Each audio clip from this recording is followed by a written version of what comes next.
Let's spend our time together this week talking about the very important issue of wisdom.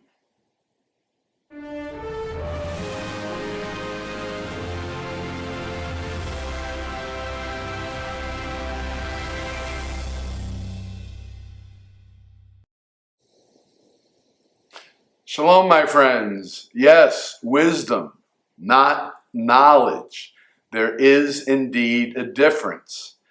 As it has been humorously said, knowledge tells you a tomato is not a vegetable, it's a fruit. But wisdom tells you not to put tomatoes in a fruit salad. Yes, that is a humorous example, but it's a serious subject. I readily admit that for me, a primary source of wisdom is the Bible. Yours may be different. I invite you to share your own favorite sources of wisdom in the comments box below the video.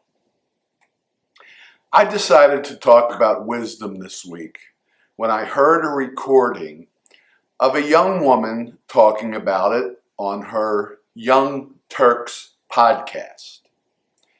I agreed with very little she had to say, and I admit to having a bias here, as she was attacking a famous radio host with whom I happen to be friendly, but I sincerely believe that I would have had the same reaction no matter who she was talking about. My friend frequently makes the case for Judeo-Christian values as a primary source of wisdom, and this young lady found that idea to be foolish. Wisdom, she said, does not come from a book like the Bible. It comes, she said, from life experience. Now, I agree that experience can indeed be one source of wisdom. But here is where her thinking was internally contradictory. My talk show host friend is 76 years old. This podcaster is half his age, if that. By her own logic, he must be roughly twice as wise as she because he has at least double the amount of life experience. Although it's not necessarily true that the older you are, the wiser you are, it is also foolish to suggest that we have nothing to learn from those who have more life experience. Are you old enough to remember the slogan, "Never trust anyone over 30"? I think that's one of the most foolish aphorisms ever conceived by the human mind.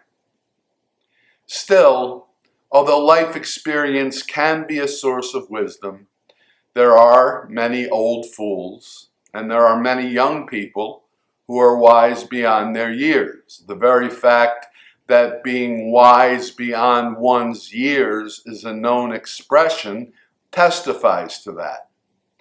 And it seems very clear to me that although America's universities may be full of knowledge, there's very little wisdom to be found there. What does flourish on our campuses is secularism, while God is conspicuously absent. And that brings us to one of my favorite verses in the Bible. It comes from Psalm number 111.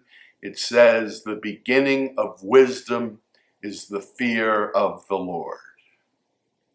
Now, it's important to note that the Bible has more than one word for fear. The Psalm is not telling us that we should be frightened by God. Rather, it's calling on us to live with an awareness that we are morally accountable to God for our behavior. And yes, I do believe that when we live that way, we have taken a huge step towards living wisely.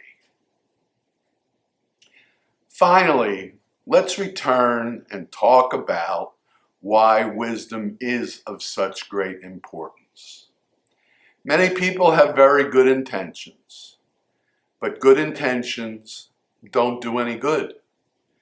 They must lead to good acts to make a difference. Good intentions without wisdom might lead nowhere, or worse. Sometimes it leads to bad or even evil actions. As it has been said, wisdom and its quest breed kindness and compassion. Maybe it's too much to hope that you found some wisdom in this video, but I do hope you at least found it thought-provoking.